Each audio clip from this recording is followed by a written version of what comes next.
This photograph appeared to depict friendship, but the girl's collar revealed something more. The rain drummed steadily against the windows of the Smithsonian's National Museum of African American History and Culture in Washington, D.C.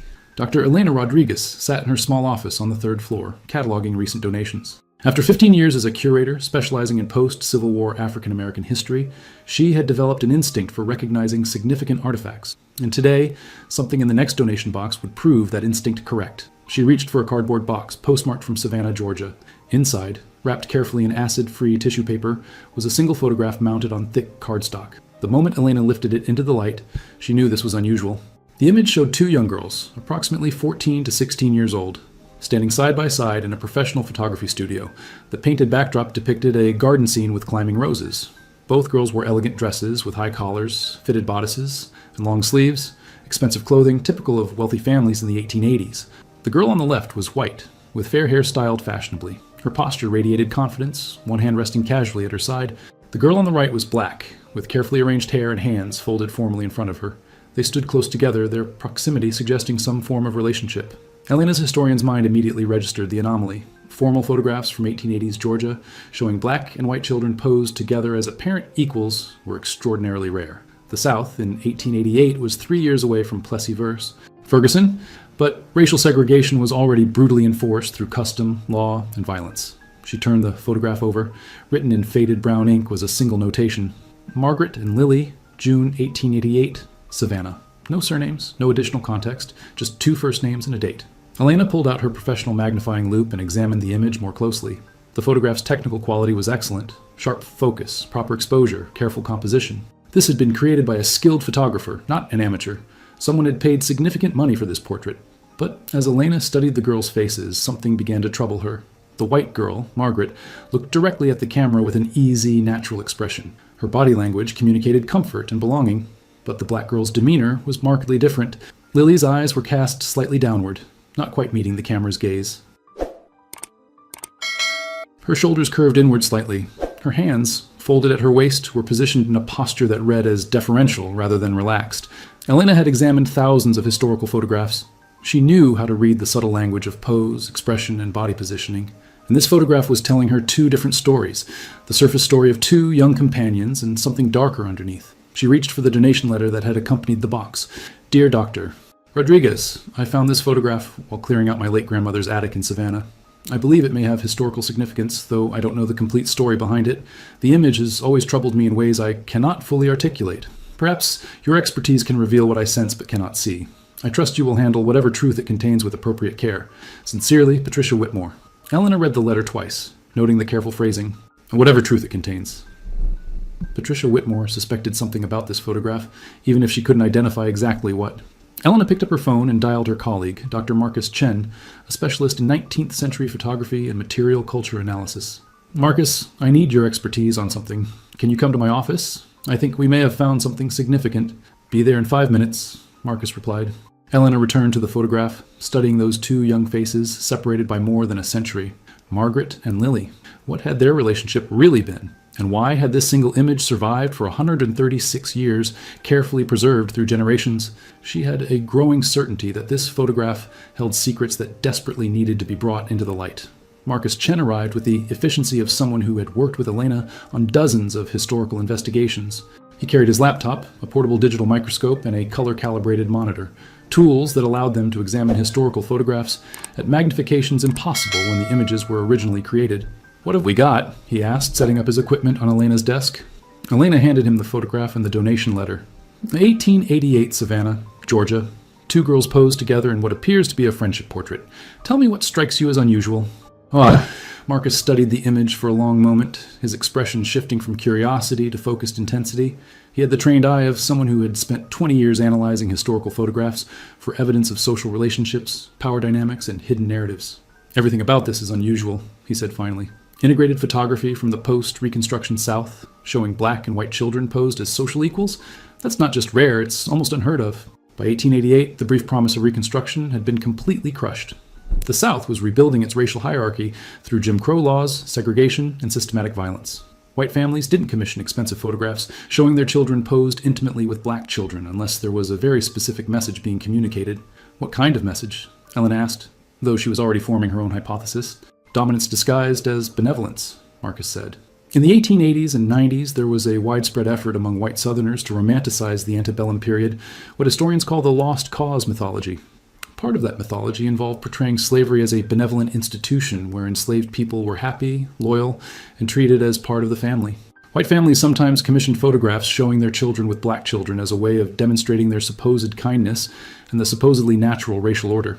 He connected his digital microscope to his laptop and positioned the photograph under its lens. If I'm right, there will be visual evidence in this image that tells a very different story from the one it was meant to project. Let's look closely. The image appeared on the screen, and Marcus began methodically examining different sections. He started with the overall composition, then moved to specific details: facial expressions, body positioning, clothing, hands. Look at the spatial dynamics, Marcus said, using his cursor to trace invisible lines on the screen. Margaret is positioned slightly forward, commanding the visual space. Her body is angled confidently, shoulders back. She's meeting the camera's gaze directly. Classic confident positioning for someone who feels entitled to be photographed. He shifted the focus to Lily.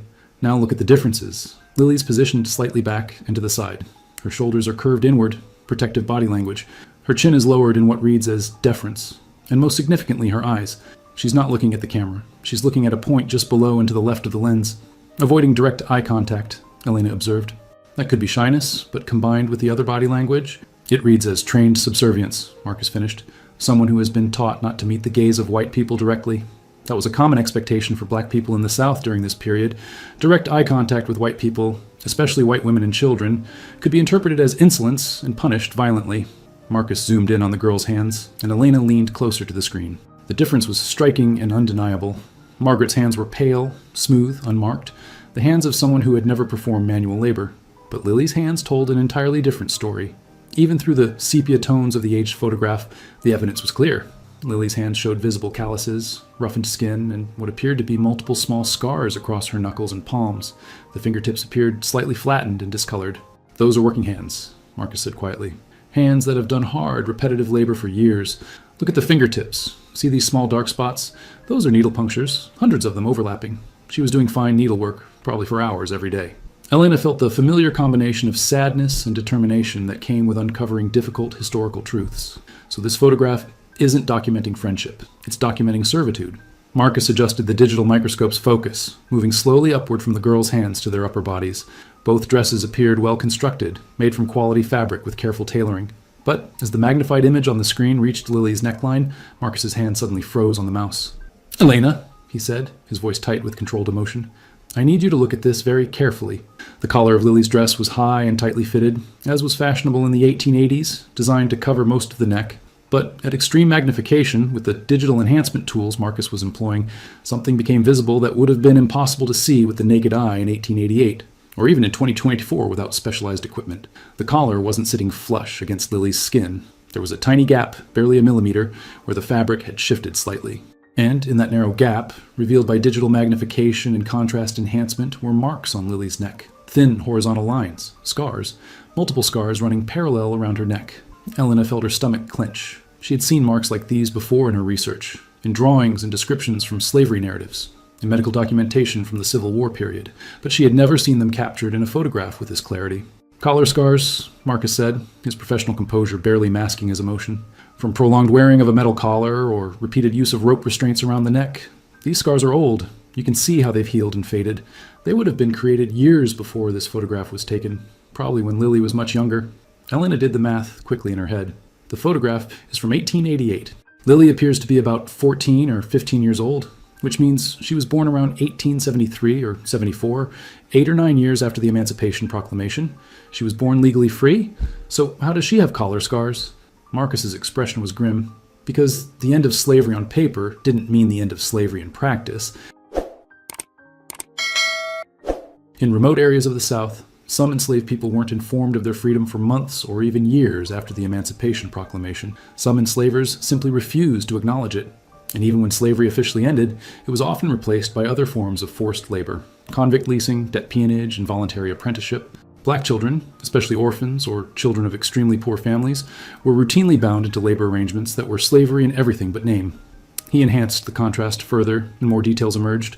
There were at least 4 distinct scar lines visible, each one suggesting repeated trauma in the same location. The skin had healed, but the collagen had formed raised bands, evidence that these weren't superficial injuries, but deep, repeated abrasions. The collar would have been worn for extended periods, Marcus continued, his voice clinical now as he shifted into analytical mode. Maybe as punishment, maybe as a constant restraint. The scarring pattern suggests it was tight enough to restrict movement and cause chafing, probably made of iron or thick rope. This was sustained, deliberate physical restraint of a child.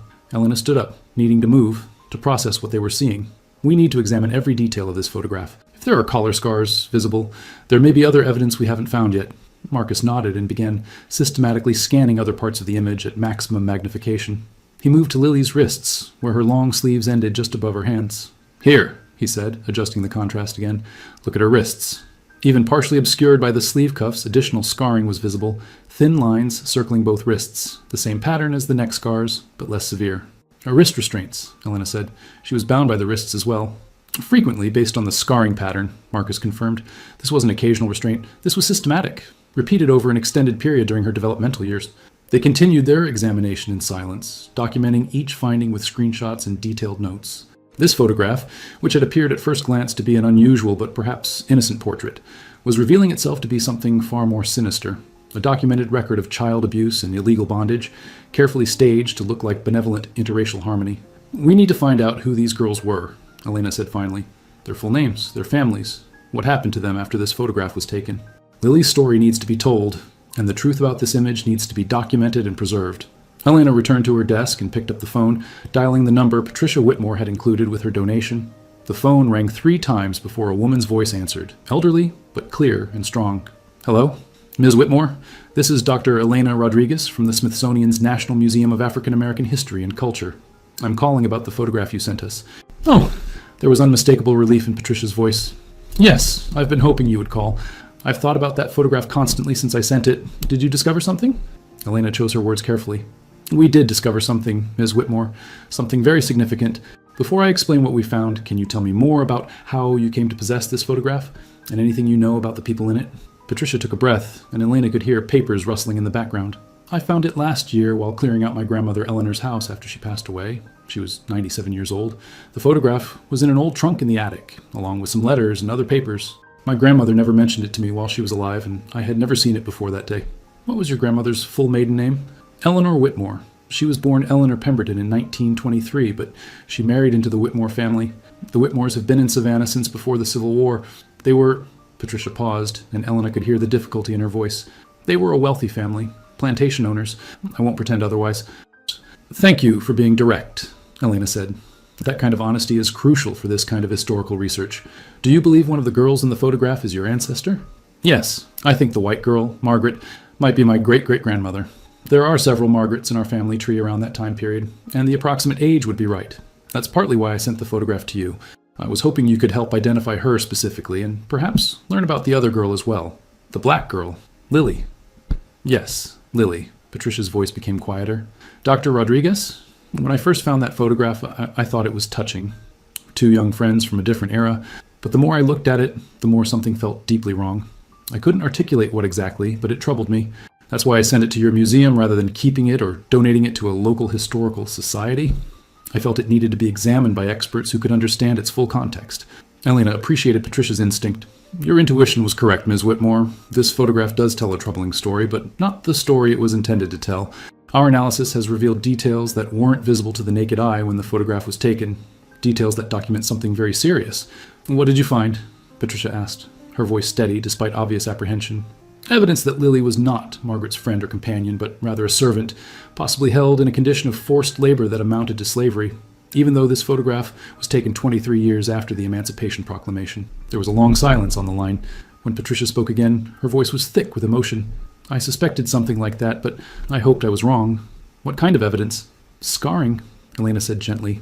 Visible at high magnification around Lily's neck and wrists, consistent with prolonged use of metal collars and restraints, the kind of injuries that would have been inflicted on an enslaved or forcibly bound person. Patricia made a small sound, almost a gasp. Dear God. And my family, we don't know the full story yet, Elena said quickly. That's why I'm calling. You mentioned there were letters in the trunk with the photograph. Would you be willing to share those with us? They might provide crucial context for understanding what happened to these girls. Of course, Patricia said immediately. I saved everything from that trunk. Some of the letters are faded and difficult to read, but I'll scan them all and send them to you today. Dr. Rodriguez, I want you to know, whatever the truth is about my family's involvement in this, I want it documented. My grandmother used to say that you can't heal what you won't acknowledge. If my ancestors hurt this child, that truth needs to be known. Elena felt a surge of respect for Patricia's courage. Thank you, Ms. Whitmore. That kind of willingness to face difficult truths is rare and valuable. I'll send you my email address, and we'll begin examining the letters as soon as they arrive. By late afternoon, Patricia's email arrived with 7 attached scanned documents. Elena and Marcus printed each one and spread them across the large conference table in Elena's office, arranging them chronologically by the dates written at the top of each letter. The earliest letter was dated March 12, 1888, 3 months before the photograph was taken. Dearest Cousin Anne, I write with news from Savannah. Father has agreed to commission a formal photograph of Margaret with the girl Lily. He believes the portrait will serve as useful documentation of our family's Christian charity and the natural affection that exists between the races when proper hierarchy is maintained. Margaret is quite excited about the prospect, as she's been asking to have her portrait made for some time. Lily, of course, shows little emotion, as is her nature. The photographer, Mr. Harrison, will come to the house in June. I shall write again with news of how the sitting progresses. Your devoted cousin, Catherine Whitmore. Elena read the letter twice, her jaw tightening. Christian charity, natural hierarchy. They're literally documenting their own propaganda. Marcus was already examining the second letter, dated April 3rd, 1888. Dearest Anne, regarding your inquiry about the girl Lily, she came to us 4 years ago when she was approximately 10 years old. Her mother had been in our family's service since before the war, but died of fever in 1883. The girl had no other family, and under the apprenticeship laws, Father was able to secure her binding to our household until she reaches the age of 18. She has proven quite useful in the household, particularly with needlework and attending to Margaret. Margaret has developed a fondness for her, which Father believes demonstrates the beneficial nature of proper racial relations. The photograph will show how well Lily is treated under our care. Your cousin, Catherine. Apprenticeship laws, Elena said, anger rising in her voice. That was one of the loopholes used to continue enslaving black children after emancipation. Orphaned children, or children of poor families, were apprenticed to white families, supposedly to learn a trade, but in reality, it was forced labor with no pay and no freedom to leave. Marcus had moved to the third letter, dated May 20th, 1888. His face had gone pale. Elena, you need to read this one. Oh, the handwriting was different, shakier, less refined than Catherine's elegant script. To whoever finds this, my name is Lily. I am writing this in secret. I do not know if anyone will ever read these words, but I must try to leave some record of the truth. I am not an apprentice. I am a slave in all but name. Mrs. Whitmore beats me when I am slow with my work. Mr. Whitmore put the iron collar on me when I was younger, when I tried to run away. They took it off 2 years ago because the marks were too visible, but they said they would put it back if I ever disobeyed again. Margaret is kind to me sometimes, but she does not understand that I am not her friend. I am her property. They are making me pose for a photograph to show how well they treat me. I do not know what will become of me, but I am not happy. I am not treated well. If someone reads this, please know that I wanted to be free. Lily, May 1888. The room fell silent. Elena felt tears burning in her eyes. This wasn't just a historical document anymore. This was a desperate message from a child, hidden for 136 years, finally reaching someone who could hear it. She hid her own testimony, Marcus said quietly. She knew the photograph would lie about her life, so she wrote the truth and hid it, hoping someday someone would find it and know what really happened to her. Elena carefully photographed the letter with her high-resolution camera, documenting every word. This changes everything. This isn't just physical evidence of abuse. This is Lily's own voice, testifying to what was done to her. We have her words. She turned to the remaining letters, her hands trembling slightly. There were 4 more documents to examine. The 4th letter was from Catherine again, dated June 15th, 1888, 9 days after the photograph was taken. Dearest Anne, the photograph sitting went splendidly. Mr. Harrison was most professional, and he understood exactly the image we wished to create. Margaret and Lily stood together most naturally, and the resulting portrait demonstrates precisely what Father intended, the harmony that exists when Christian families provide proper guidance to the Negro race. Lily wore one of Margaret's older dresses, which we had altered to fit her. She looked quite presentable. The photograph will be ready in 1 week. Your cousin, Catherine? Elena felt disgust rising in her throat. Margaret's old dress, altered to fit. They dressed Lily in hand-me-downs and called it charity. Marcus had picked up the 5th letter, his expression growing darker as he read. This one was dated July 1888, and written in the same shaky hand as Lily's hidden testimony. I am writing again because I do not know how much more time I have. They have ordered me not to speak of the photograph or what it shows. Mrs. Whitmore said, if I tell anyone the truth about how I'm treated, they will send me to the workhouse where conditions are worse than death. Margaret does not know I wrote the first letter. She thinks I'm happy to be photographed with her. She does not understand that I had no choice, that I can never say no to anything this family demands. Yesterday, she showed me the finished photograph and said we looked like sisters. I wanted to scream, we are not sisters. A sister has freedom. I'm writing this and hiding it in the same place as my first letter, behind the loose board in the attic where they send me to sleep. If anyone finds these words, please tell my story. Please say that I existed and that I did not accept this life. Lily. Helena stood and walked to the window, trying to control the emotion welling up inside her. As a historian, she had read countless documents describing the horrors of slavery and its aftermath. But there was something uniquely powerful about reading the direct, unmediated voice of a child trapped in that system, desperately trying to leave evidence of her own humanity. 2 more letters, Marcus said gently. Do you want to take a break? No, Elena said, turning back to the table. And we owe it to Lily to read every word. She wanted someone to know. We're finally the people who can know. The 6th letter was from Catherine, dated August 1888. Dearest Anne, I write with unfortunate news. The girl Lily has become increasingly difficult in recent weeks. She has been slow with her work, occasionally impudent in her manner, and yesterday Margaret found her attempting to write something, though she claimed it was nothing but practice at forming letters. Father has decided that she needs correction. She will be sent to work in the fields at Father's remaining property outside the city for 1 month to remind her of her place and her obligations. Margaret is distressed by this, as she has grown accustomed to Lily's attendance, but Father says it is necessary for proper discipline. The photograph, at least, remains a beautiful testament to our family's benevolence. We have had several copies made. Your cousin Catherine. They found her writing the letters, Marcus said. Or at least they suspected she was writing something. So they punished her by sending her to do field labor. Helena felt a cold rage settling in her chest. In August, in Georgia, field labor in the hottest month of the year, for a 14-year-old girl whose hands already showed evidence of years of domestic labor. The 7th and final letter was in Lily's handwriting, but it was barely legible. The letters were shaky and uneven, clearly written by someone in great distress. This is the last time I will write. They sent me to the fields for a month. I'm back now, but I am not well. My hands are burned from the sun and cut from the cotton plants. I cannot feel my fingers properly.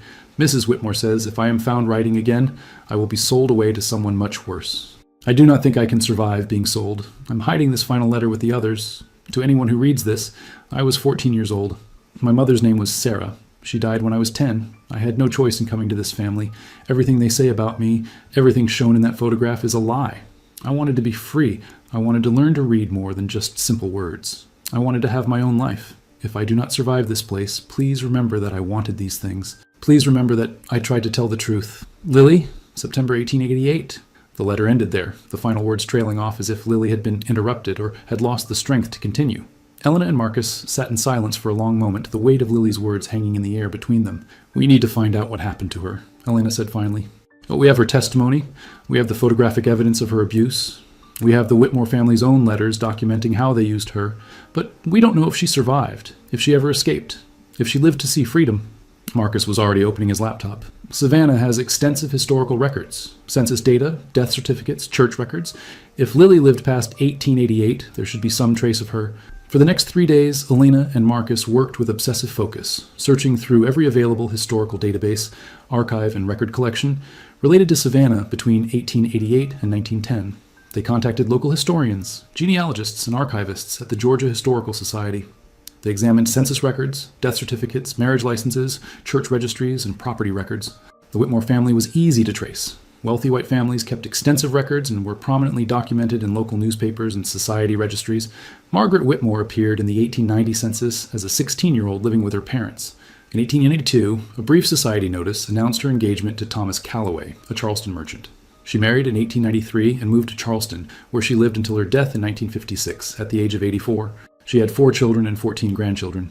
Her life was thoroughly documented, privileged, and unremarkable, but finding any trace of Lily proved far more difficult. Black domestic workers in the 1880s South rarely appear in official records under their own names, Marcus explained, his frustration evident. They weren't listed in census records as separate individuals.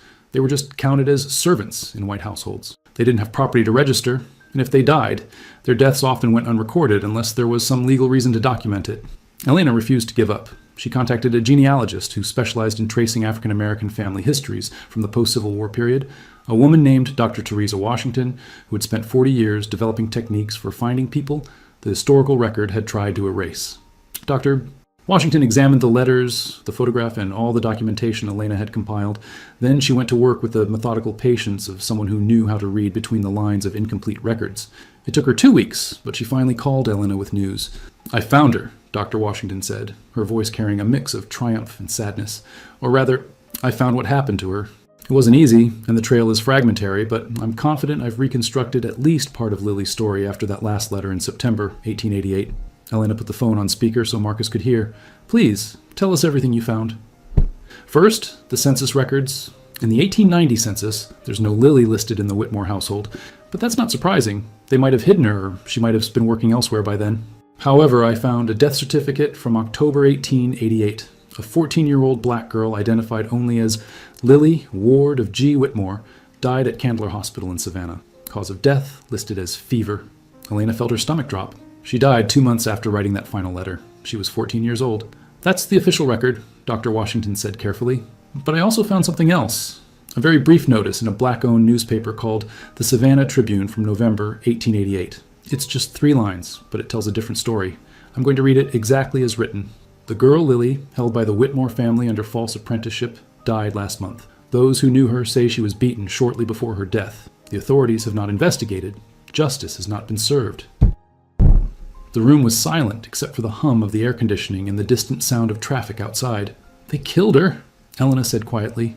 They beat her, and she died from her injuries, and the official record says fever, so no one would investigate, and she was buried in an unmarked grave somewhere, with no family to mourn her, no justice, nothing.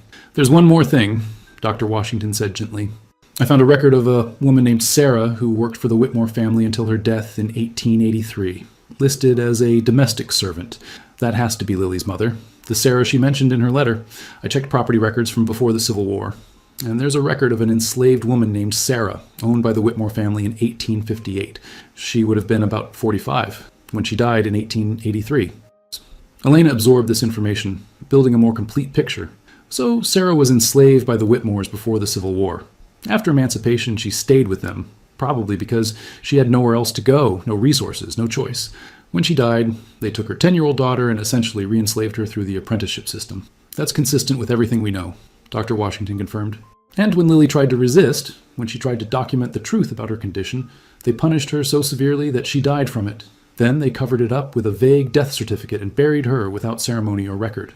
Elena spent the next 2 weeks meticulously documenting everything they had discovered, building a comprehensive case file that told Lily's story as completely as the fragmentary historical record allowed. She worked with Marcus to create a detailed report that included the original 1888 photograph with extensive digital analysis showing the collar scars, wrist restraints, the calloused hands, and every other physical evidence of abuse and forced labor. High-resolution scans of all 7 letters, both the Whitmore family's correspondence and Lily's hidden testimony. Census records, death certificates, and property documents tracing both the Whitmore family and the enslaved woman Sarah, who had been Lily's mother. Historical context about apprenticeship laws and how they were used in the post-Reconstruction South to effectively continue enslaving black children. The brief newspaper notice from the Savannah Tribune documenting Lily's death and the suspicion of violence. Expert analysis from medical historians about the scarring patterns visible in the photograph and what they indicated about the type and duration of restraints used. Comparative analysis with other documented cases of forced child labor and illegal bondage in the 1880s South. When the report was complete, Elena scheduled a press conference at the Smithsonian. She invited historians, journalists, descendants of both enslaved people and enslavers, and representatives from civil rights organizations. She also personally called Patricia Whitmore and asked if she would be willing to attend. "I'll be there," Patricia said without hesitation. "This is my family's history, and I won't hide from it." The press conference took place on a cold November morning. The main hall was crowded with reporters, academics, and members of the public who had heard about the discovery. Elena stood at the podium with the enlarged 1888 photograph displayed on a screen behind her. Today, we are presenting the documented story of a child named Lily, who lived and died in Savannah, Georgia, in 1888, Elena began. While what you see behind me is a photograph that was intended to be propaganda, an image meant to demonstrate the supposed benevolence of a white family toward a black child in their care. But through modern forensic analysis and the discovery of hidden letters, we can now reveal the truth. This photograph was designed to conceal. She walked the audience through each element of the discovery: the initial analysis of the photograph, the revelation of the scars, the finding of Lily's letters, the documentation of her death. As she spoke, the screen behind her displayed high-resolution images of every piece of evidence. Lily was not an apprentice learning a trade, Elena continued, her voice steady and clear. She was a child held in forced labor, physically restrained with metal collars and rope, beaten when she resisted, and ultimately killed when she tried to document the truth of her condition. This photograph, which her captors intended as proof of their kindness, has become instead eternal testimony to her suffering and her resistance. She paused, letting the weight of those words settle over the room. But this is also a story about voice and agency. Lily knew the photograph was a lie, so she wrote her own account and hid it, hoping that someday someone would find it and tell the truth. Today, 136 years later, we are finally able to do what she asked. We are telling her story. We are bearing witness to her life and her death. We are saying her name and acknowledging what was done to her. Helena looked out at the crowded room. Lily died at 14 years old. We don't know her full name. The Whitmores never recorded it, and she had no opportunity to leave more than the few letters we found. But we know she lived. We know she resisted. We know she wanted to be free. And we know that the photograph we see behind us, which appears to show friendship, actually documents a crime: child abuse, false imprisonment, and ultimately murder. Patricia Whitmore stood from her seat in the audience. Helena had offered her a chance to speak, and she had accepted. Patricia walked slowly to the podium, her posture straight despite her age. She looked out at the assembled crowd, then turned to look at the enlarged photograph behind her, at her ancestor Margaret standing beside Lily, the lie captured in sepia tones. "My name is Patricia Whitmore," she began, her voice carrying clearly through the microphone. "Margaret Whitmore, the white girl in this photograph, was my great-great-grandmother. That means the people who held Lily in bondage, who scarred her with metal collars, who beat her and ultimately caused her death, were my direct ancestors." The room was absolutely silent. "I could stand here and tell you that I'm shocked, that I had no idea my family was capable of such cruelty," Patricia continued. "But that would be a lie. I grew up in the South. I grew up hearing stories about the gracious antebellum period, about the loyal servants who were part of the family. Quote, I grew up with euphemisms and silences, with stories that left out the violence and the theft and the horror that made my family's wealth and comfort possible." She paused, gathering her thoughts. "When I found this photograph in my grandmother's attic, something about it disturbed me immediately. I couldn't articulate what. I didn't have the expertise that Dr. Rodriguez and Dr. Chen brought to analyzing it, but I felt the wrongness of it. And instead of ignoring that feeling, instead of putting the photograph back in the trunk and pretending I'd never seen it, I made the choice to seek the truth." Patricia turned again to look at the photograph. "The truth is terrible. My ancestor Margaret lived a long, privileged, comfortable life. She died at 84, surrounded by family. Meanwhile, Lily died at 14. Alone after years of abuse, her death covered up, and her body disposed of in an unmarked grave. That is the truth of what my family participated in." She turned back to the audience. "But I believe we have an obligation to face these truths, no matter how painful. Because when we refuse to acknowledge what our ancestors did, when we hide behind euphemisms and lost cause mythology and stories about kindness and loyalty, we allow those injustices to continue echoing through generations. We allow the lies to persist." Patricia's voice grew stronger. "Lily deserves better than that. She deserves to be remembered truthfully. She deserves to have her voice heard. She wrote those letters knowing she might die, hoping that someday someone would read them and know what happened to her. I'm standing here today to say, I hear you, Lily. Your testimony has reached us. What was done to you was evil, and it was done by people whose blood runs in my veins." She paused, visibly emotional. "I'm grateful to Dr. Rodriguez for uncovering this story. I am grateful that Lily's voice has finally been heard.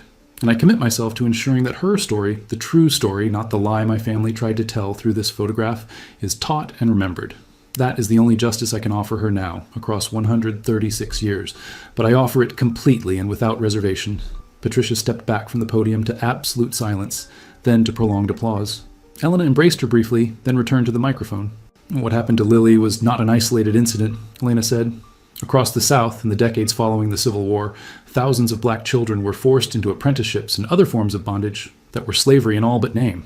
Most of their stories were never documented. Most of their names were never recorded. Most of them left no testimony behind." She gestured to the photograph. "But Lily did. Against enormous odds, knowing the risk she was taking, she wrote down the truth and hid it. And because of her courage, and because of Patricia Whitmore's courage in seeking the truth about her own family's past, we now have this complete documented case that we can use to educate people about what really happened during this period." Elena looked directly at the cameras recording the press conference. "This photograph will now be permanently displayed in the museum, along with Lily's letters and the complete documentation of her story. We are also establishing a research initiative to find and document other cases of children held in forced labor after the Emancipation Proclamation. Lily's story is one case. There were thousands of others. We owe it to all of them to tell the truth." 3 months after the press conference, the Smithsonian opened a new permanent exhibit titled Hidden Voices: The Truth Behind the Photograph. The centerpiece was the 1888 image of Margaret and Lily, displayed alongside the high-resolution analysis showing the scars, the collar marks, the evidence of forced labor that had been invisible for 136 years. But the exhibit didn't end with the photograph. On the wall surrounding it were Lily's letters, enlarged so visitors could read her own words. There were historical documents explaining the apprenticeship system and other forms of post-Civil War bondage. There were comparative photographs and cases, stories of other children like Lily whose experiences had been documented in fragmentary ways. And there was a video installation featuring Patricia Whitmore talking about her journey from finding the photograph to confronting the truth about her family's history and what it had meant to choose truth over comfortable lies. Elena stood in the exhibit hall on opening day, watching visitors move slowly through the space, reading Lily's words, examining the photograph, absorbing the weight of the story. Many people were crying. Some stood in front of Lily's letters for long minutes, reading and rereading her testimony. A young black woman, perhaps 20 years old, approached Elena. "Thank you for doing this," she said quietly. "Thank you for making sure Lily's voice was heard. My ancestors. I don't know their names. I don't have letters from them, but I know their experiences were probably similar to Lily's. Seeing her story told, seeing her testimony preserved, it feels like you're honoring all of them." Elena felt her throat tighten with emotion. "That's exactly what we hoped this exhibit would do. Lily's story is specific and individual, but it's also representative of thousands of experiences that were never documented." The young woman nodded, wiping her eyes. "The part that gets me is that she knew. She knew they were lying about her, and she made sure to leave the truth behind. She fought back with the only weapon she had. Her words? That's powerful." Throughout the day, similar conversations happened throughout the exhibit hall. Teachers brought students. Families came together and had difficult conversations about history and truth. Descendants of enslaved people and descendants of enslavers both came to bear witness. Late in the afternoon, Patricia Whitmore arrived. She walked slowly through the exhibit, reading everything, studying the enlarged photograph, standing for a long time in front of Lily's final letter. "I come here once a week," she told Elena, "to remember, to bear witness, to make sure Lily isn't forgotten." She paused. "I've been contacted by other descendants of slave-owning families who found your exhibit and want help investigating their own family histories. They're ready to face the truth, whatever it might be." Elena nodded. "We're establishing a program to help with exactly that kind of research. Lily's case has opened doors. People are ready to look at these old photographs, these family documents, and ask what really lies beneath the surface." She turned to look at the photograph of the two girls, Margaret, who had lived a long, privileged life and died surrounded by family, and Lily, who had died at 14, alone, after years of suffering. But Lily had left her testimony. And now, 136 years later, people were finally listening. The photograph that was meant to be propaganda had become testimony. The lies it was meant to tell had been exposed, and Lily's voice, silenced by violence in 1888, was finally being heard. She wanted someone to remember that she existed, Patricia said softly, echoing Lily's own words from her final letter. She wanted someone to know that she fought for her freedom, even if she never achieved it. And now thousands of people know. Her story will be taught in schools. Her words will be preserved forever. She won. Elena looked at the photograph one more time, at Lily's carefully neutral expression, her downcast eyes, her scarred hands folded in front of her, and the hidden marks around her neck that modern technology had finally revealed. "Yes," Elena said quietly. "She won. The truth survived. And we're making sure it's never buried again." The exhibit remained open, telling Lily's story to new visitors every day. Her letters were digitized and shared with researchers and educators around the world. The photograph that was meant to hide the truth had instead preserved it, waiting for the moment when technology and human courage would combine to bring Lily's voice out of silence and into history. Margaret Whitmore's name appeared in census records, birth certificates, society pages, and obituaries, the full documentation of a life lived with privilege and comfort. Lily had no last name in any official record, no birth certificate, no proper death certificate, no marked grave, but she had her words, and now finally she had witnesses.